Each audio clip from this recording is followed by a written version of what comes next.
June 6, 1944, 6:30 a.m. Utah Beach, Normandy. The ramp drops.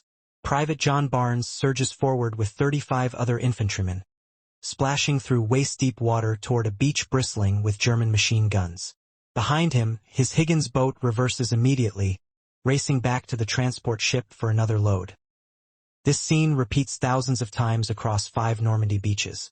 Wave after wave, boat after boat. By day's end, 160,000 Allied troops will be ashore, the largest amphibious invasion in human history.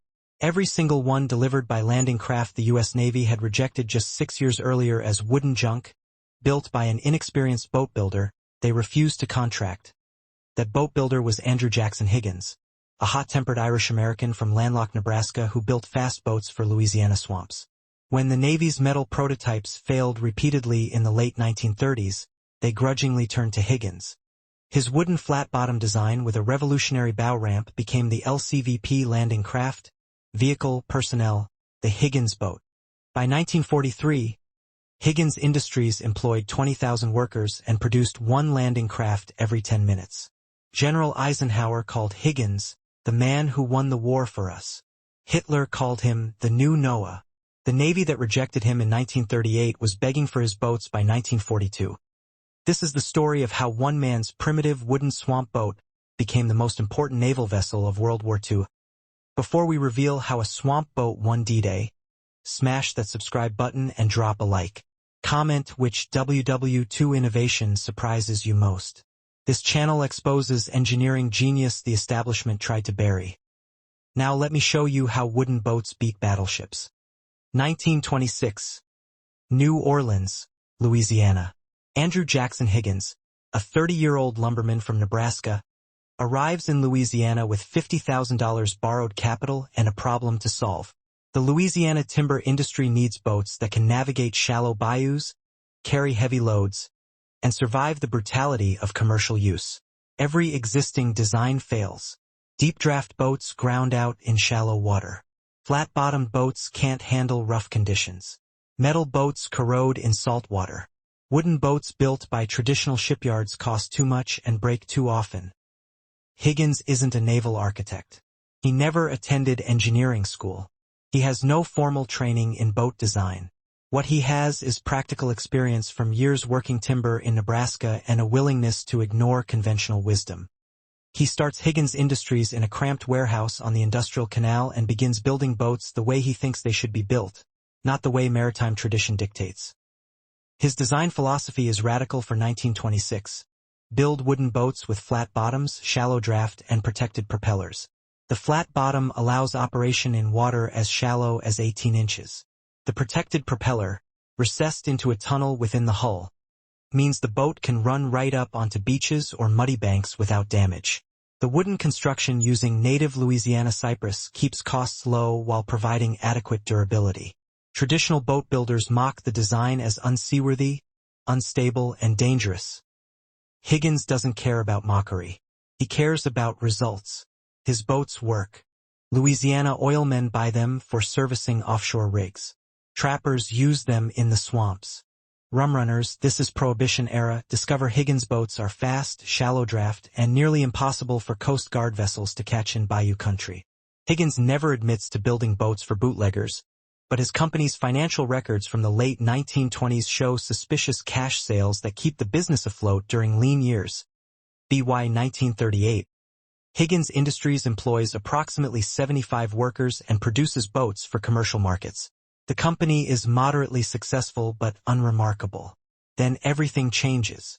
The U.S. Marine Corps, which has been studying amphibious warfare since the disastrous 1915 Gallipoli campaign, needs landing craft for its developing doctrine. The Navy's Bureau of Ships has spent years designing metal landing boats. Every prototype fails spectacularly. Too heavy, too complex, too fragile, or simply unable to land troops without drowning them. A Marine officer stationed in Louisiana sees Higgins boats operating in shallow coastal waters and writes a report suggesting the Corps examine this commercial design. The report eventually reaches the desk of Lieutenant Victor Krulak, who becomes intrigued by the flat-bottomed configuration. Krulak travels to New Orleans, watches Higgins boats beach themselves repeatedly on muddy banks, and recognizes something the Navy missed. This crude commercial boat solves the fundamental problem of amphibious warfare, getting troops from ship to shore quickly without specialized port facilities. The Navy bureaucracy responds with institutional skepticism. Higgins isn't part of the established defense contractor network. His company has never built military vessels. His boats are wooden, not steel. They look primitive compared to the Navy's sophisticated metal prototypes. When Higgins submits his design for evaluation in 1938, Navy officials dismiss it almost immediately. The rejection letter from the Navy Bureau of Ships arrives at Higgins Industries in late 1938. The language is polite but dismissive. The proposed wooden design does not meet Navy specifications for landing craft.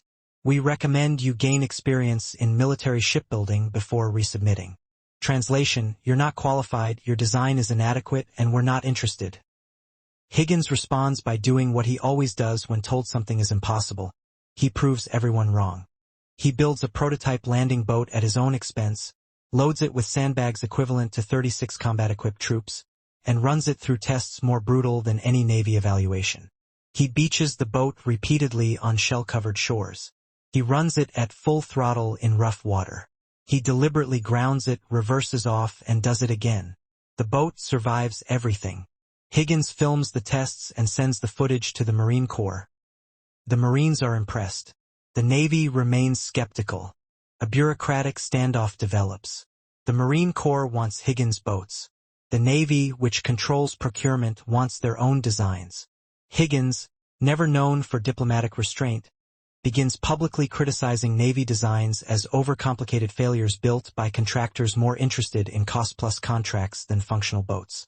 This does not endear him to the Navy brass. Then comes the missing piece that transforms everything. In 1941, a Marine observer in the Pacific Theater watches Japanese forces conduct amphibious landings in China using specialized landing craft with bow ramps. The ramp drops, troops run directly onto the beach, the boat retracts. It's blindingly simple and obviously superior to the Navy's design where troops climb over the sides, dropping into water of unknown depth while exposed to enemy fire. The Marine Corps sends photographs of the Japanese design back to Washington with an urgent recommendation. Copy this immediately. The Navy, suddenly facing a war they can no longer ignore, swallows its pride and contacts Higgins. Can he add a bow ramp to his design? Higgins, who had independently been considering exactly this modification, says yes. Within weeks, he produces a prototype. The Landing Craft Vehicle Personnel LCVP, the definitive Higgins boat, is born. It measures 36 feet long, 10 feet 10 inches wide, and weighs 18,000 pounds. The hull is plywood over a wooden frame. The bow features a steel ramp hinged at the bottom, held up by cables. When the ramp drops, it creates a bridge from boat to beach. Troops can exit in seconds rather than minutes. The boat's design is deceptively simple. The shallow draft flat bottom allows operation in as little as 3 feet of water. The protected propeller, a tunnel design recessed into the hull, means the boat can beach without damaging the drive system. The pointed bow cuts through waves efficiently while retracted. When beached, that same bow becomes a stable ramp. The boat carries 36 combat-equipped troops or a jeep plus 12 men, or 8,000 pounds of cargo. Maximum speed is 9 knots loaded, 12 knots empty. Range is approximately 50 miles. The crew consists of 3 men, coxswain operating the controls, engineer monitoring the engine, and bow gunner manning a .30 caliber machine gun for covering fire during landing. The engine is a 250 horsepower gray marine diesel, the same reliable power plant Higgins had been using in commercial boats for years. December 7, 1941. Pearl Harbor. The Japanese attack ends American isolationism instantly. Congress declares war. The nation mobilizes. And suddenly, the Navy that dismissed Higgins 3 years earlier desperately needs landing craft. Not dozens, not hundreds, but thousands. The amphibious war across the Pacific will require more landing boats than currently exist in the entire U.S. Navy. Someone needs to build them immediately. The initial contract arrives in January 1942. 1,000 LCVPs to be delivered within 6 months. For context, Higgins Industries' previous largest order was 50 boats. The Navy is asking for a 2,000% production increase in half the time. Traditional defense contractors would spend 6 months negotiating the contract terms. Higgins accepts immediately and promises delivery ahead of schedule. The Navy brass, accustomed to contractors who underdeliver and overpromise, assume Higgins is either delusional or lying. Within weeks, Higgins transforms his operation from a modest boat shop into an industrial powerhouse. He leases every available warehouse within 10 miles of his City Park facility. He purchases machine tools from bankrupt factories across the South. He scouts timber yards in Louisiana, Mississippi, and Texas, buying up strategic supplies of marine-grade mahogany and cypress. In one legendary transaction, he purchases the entire 1939 mahogany harvest from the Philippines, 30 million board feet, before the Japanese invasion cuts off supply. The workforce expansion is even more dramatic. Higgins Industries employed 75 workers in 1939. By summer 1942, that number exceeds 7,000. By 1943, over 20,000 workers are building landing craft around the clock. The hiring practices are revolutionary for 1940s Louisiana. Higgins hires African Americans, paying them the same wages as white workers, unheard of in the segregated South. He hires women for skilled positions traditionally reserved for men. He hires disabled workers who other employers dismiss as unemployable. Why? Because Higgins doesn't care about social conventions. He cares about production. He needs workers, and discriminating based on race, gender, or disability eliminates qualified people he needs. His integrated workforce scandalizes white supremacist Louisiana politicians, but Higgins has zero patience for their complaints. When Louisiana officials threaten to revoke his business licenses over integrated facilities, Higgins threatens to relocate production to another state. The officials back down. Louisiana needs the jobs and tax revenue more than it needs segregation. The production methods Higgins develops become templates for mass manufacturing. Traditional boat building is artisanal work. Skilled craftsmen custom fitting each component. Higgins treats landing craft like automobiles. Standardized parts. Assembly line production. Interchangeable components. Unskilled workers can learn specific tasks in hours and repeat them efficiently. The LCVP design's simplicity makes this possible. No complex curves requiring master carpenters. No intricate metalwork requiring specialized welders. Just straightforward construction using proven techniques. The assembly process breaks down into stations. Station 1 builds the frame. Station 2 installs the plywood hull. Station 3 adds the engine and controls. Station 4 installs armor plating around vital areas.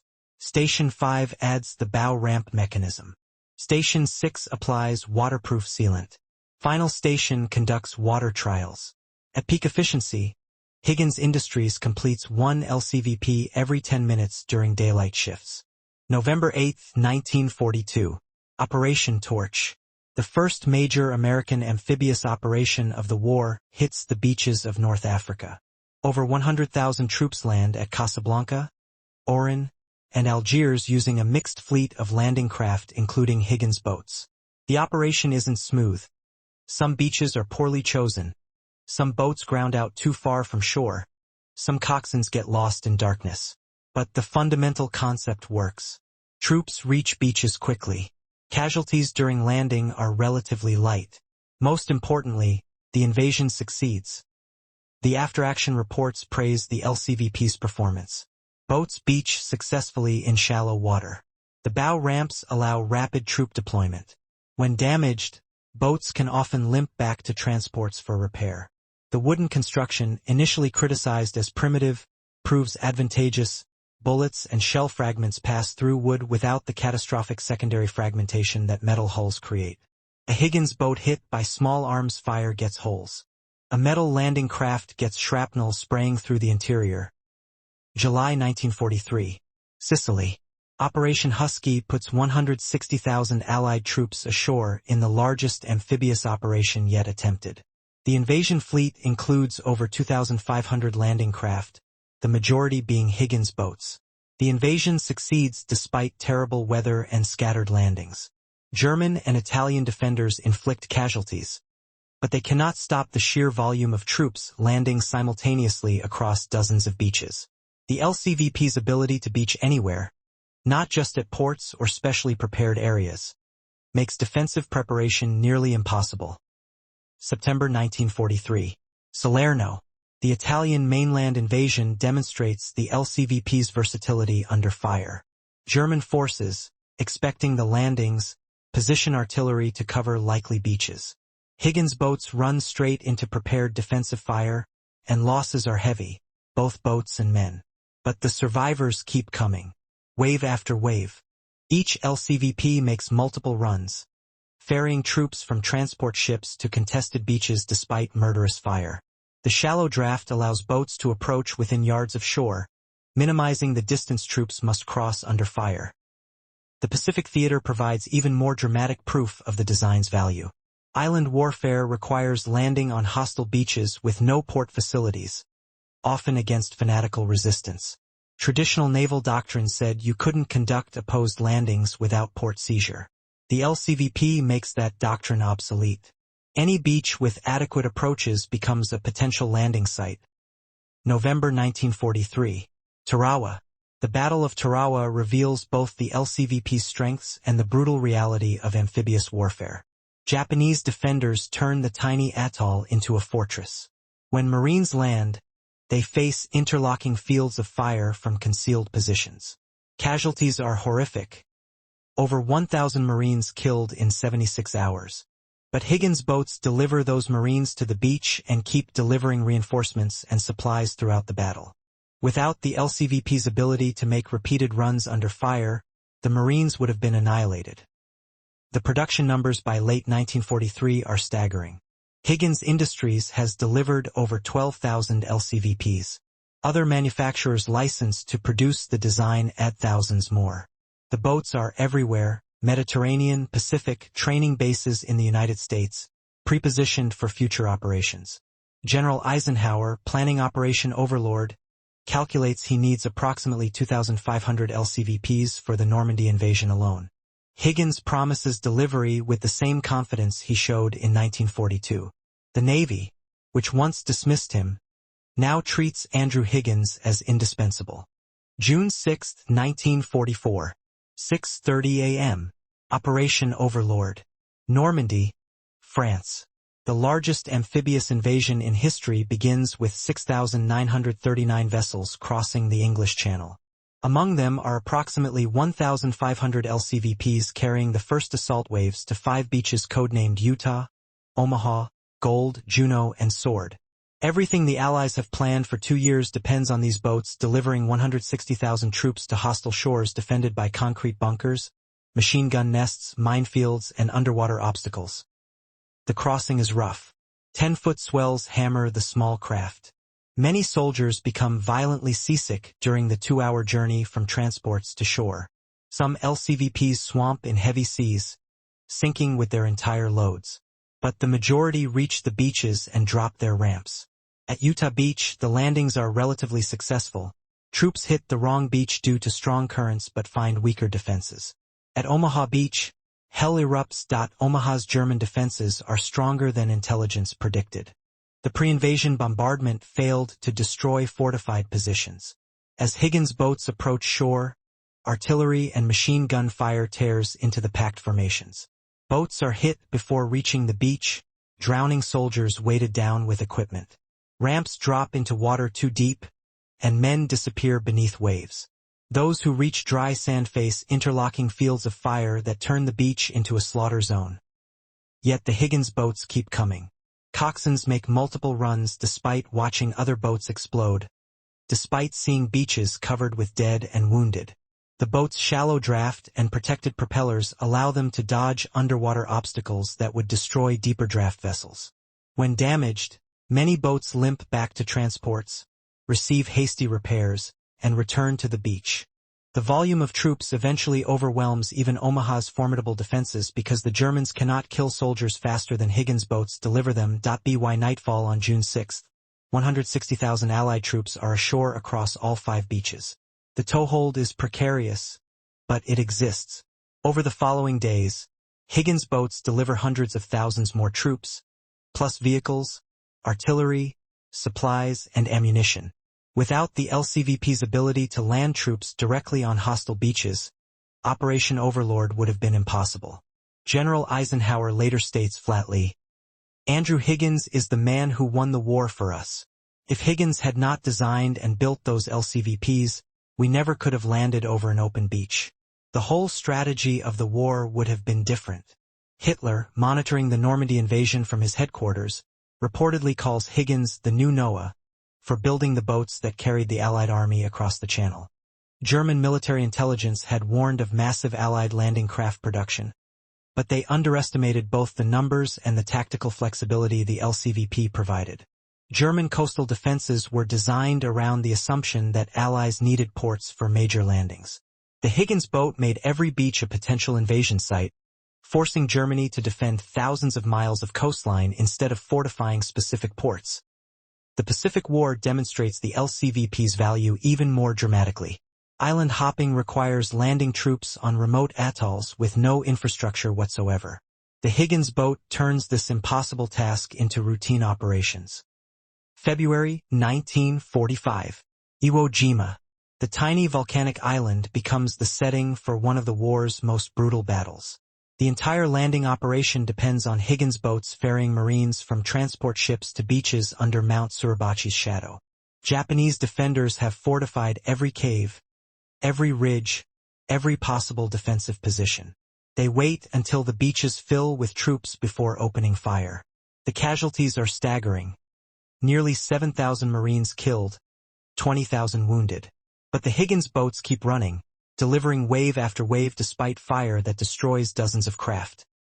The volcanic sand causes unexpected problems. Soft black ash clogs engines and fouls propellers. Some boats get stuck, unable to reverse off the beach. Coxswains learn to gun engines before dropping ramps, using momentum to keep boats from settling too deeply. Others wait for wave action to help refloat stranded craft. The LCVP's shallow draft, designed for Louisiana bayous, proves perfect for Iwo Jima's treacherous beaches. Deeper draft vessels would ground out helplessly. June 1945. Okinawa. The final major amphibious operation of the war lands 183,000 troops on Japanese home territory. The invasion fleet includes over 1,300 ships supported by thousands of smaller craft. Higgins boats deliver the assault forces, then continue ferrying supplies and reinforcements for the 82-day battle. Japanese kamikaze attacks target the landing craft, sinking dozens. But the LCVPs are too numerous, too dispersed, and too cheap to stop. For every boat destroyed, 3 more deliver their cargo to by war's end. Production statistics tell a story of industrial triumph that still seems impossible. Higgins Industries alone produced 20,094 LCVPs between 1942 and 1945. Other licensed manufacturers added approximately 3,264 more. Total LCVP production reached 23,358 boats.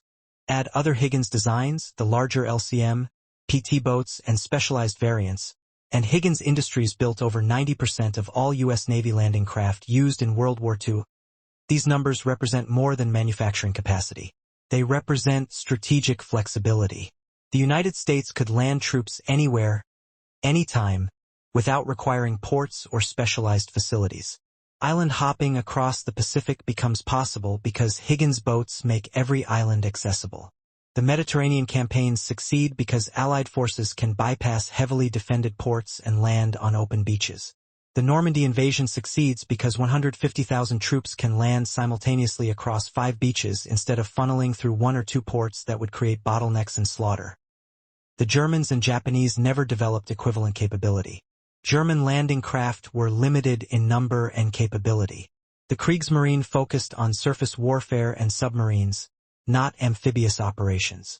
Japan, despite being an island nation fighting a Pacific war, never prioritized landing craft production. Their military doctrine emphasized offense through established ports and harbors, not opposed beach landings. This strategic blindness meant they could not counterattack effectively once Americans began island hopping toward Japan. The Soviet Union, despite receiving thousands of American landing craft through Lend-Lease, never fully appreciated their value. Soviet amphibious operations remained limited throughout the war. When Soviet forces finally invaded Manchuria in August 1945, they relied primarily on overland advances rather than amphibious assaults, despite Lend-Lease LCVPs being available. Andrew Higgins himself never saw the full scope of his contribution. He focused obsessively on production, on meeting contracts, on building boats faster and cheaper. By 1944, Higgins Industries employed over 20,000 workers across multiple facilities in New Orleans. The company operated 7 manufacturing plants running 24-hour shifts. At peak production, a new LCVP rolled off assembly lines every 10 minutes. The workforce included approximately 30% women, 15% African Americans working integrated shifts, and hundreds of disabled workers performing specialized tasks. This diversity wasn't political correctness, it was necessity. Higgins needed workers, and he refused to reject qualified people based on demographics. The integrated facilities caused constant friction with Louisiana's segregationist establishment. White supremacist groups threatened boycotts. Politicians demanded Higgins segregate his workforce. Higgins responded by threatening to relocate operations to another state and taking the jobs with him. Louisiana officials backed down every time. The state needed the economic activity more than it needed racial purity. Higgins paid his workers well, above market rates for similar positions, because he understood that well-paid workers were productive workers who didn't strike or leave for competitors. August 1945. Japan surrenders. The war ends abruptly after atomic bombs fall on Hiroshima and Nagasaki. Within weeks, military contracts are canceled. The Navy orders no more landing craft. Higgins Industries, which had been producing thousands of boats monthly, suddenly has no customers. The workforce of 20,000 begins massive layoffs. By 1946, employment drops to fewer than 1,000. By 1948, Higgins Industries is bankrupt. The collapse is swift and brutal. Higgins had invested everything in war production, expanding facilities and tooling specifically for military contracts. When those contracts vanished overnight, the company had no commercial market large enough to absorb the capacity. Attempts to convert to civilian boat production failed. The post-war boat market couldn't sustain the overhead. Higgins tried various ventures including prefabricated housing and commercial vehicles, but none succeeded. By 1952, Higgins Industries was liquidated, its assets sold to pay creditors. Andrew Higgins died in 1952, essentially broke despite having built one of the war's most successful military contractors. He received numerous awards including the Navy Distinguished Public Service Award, but no financial security.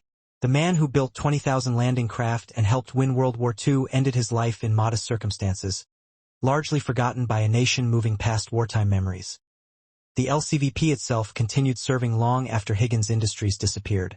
Thousands of surplus Higgins boats were sold or given to Allied nations. They served in Korea, landing Marines at Incheon in 1950. They appeared in Vietnam, ferrying troops along rivers and coastal areas. Some remained in U.S. military inventory into the 1960s. Commercial operators used surplus LCVPs as workboats, ferries, and utility craft across the developing world. A few still exist today in museums or private collections, but the vast majority were scrapped or abandoned once their useful lives ended. The design itself became obsolete not through inadequacy but through evolution. Modern amphibious warfare uses helicopters, hovercraft, and advanced landing craft with greater speed and capacity. But every modern amphibious vessel owes something to Higgins' fundamental innovation, the bow ramp that allows rapid deployment directly onto beaches. That simple modification, copied from Japanese designs and perfected by Higgins, changed naval warfare permanently. General Eisenhower's 1964 interview with historian Stephen Ambrose provided the definitive assessment. Andrew Higgins is the man who won the war for us. If Higgins had not designed and built those LCVPs, we never could have landed over an open beach. The whole strategy of the war would have been different. This wasn't hyperbole or post-war sentimentality. It was recognition that strategic planning depends on available tools, and the LCVP gave Allied commanders a tool that fundamentally changed what operations were possible. Without the Higgins boat, Allied strategy would have required capturing heavily defended ports before landing large forces. Every major port would become a fortress that required massive casualties to capture. The Germans and Japanese could concentrate defenses around a few predictable targets instead of dispersing forces across thousands of miles of coastline. The war would have lasted longer, cost more lives, and might have ended differently. The lesson of Andrew Higgins and his boat extends beyond World War II. It's about the danger of institutional thinking that dismisses unconventional solutions. The Navy spent years developing sophisticated metal landing craft that failed repeatedly. They rejected Higgins because he wasn't part of the established contractor network, because his designs looked primitive, because he was a commercial boat builder without military experience. Every institutional instinct said to exclude him. War forced the Navy to look past those instincts. Desperate need for functional landing craft broke down bureaucratic barriers. Higgins got his chance because failure was no longer acceptable and conventional approaches had failed. Once given that chance, his simple, practical design proved superior to everything the experts had developed. The irony is profound.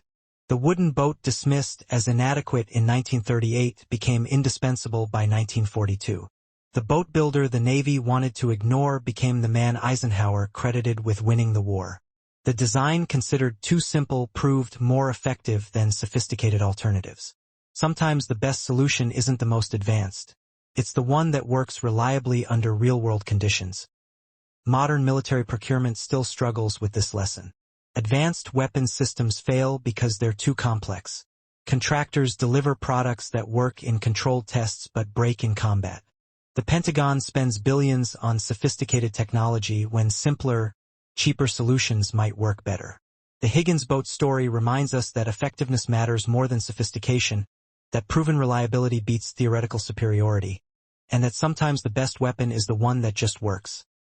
Today, a few restored Higgins boats remain in museums, including the National World War II Museum in New Orleans. They look small and fragile compared to modern landing craft.